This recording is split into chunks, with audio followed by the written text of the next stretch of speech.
ఇక మనం మార్నింగ్ లేవగానే హడావిడిగా పడుతూ ఉంటాం కదా! బ్రేక్‌ఫాస్ట్ ఏం చేయాలా?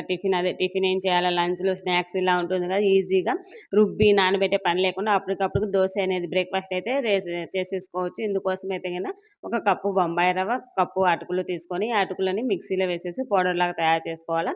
ఈ అటుకుల పౌడర్‌ని ఈ బొంబాయి రవ్వలో వేసేసి కాస్తంత పెరుగు అండ్ సాల్ట్ వేసేసి కలిపేసి ఒక 10 మినిట్స్ అయితే నాననివ్వాలా. తర్వాత ఇందులోకి కావాల్సిన వెజిటబుల్స్ ఏవైనా యాడ్ చేసుకోవచ్చండి.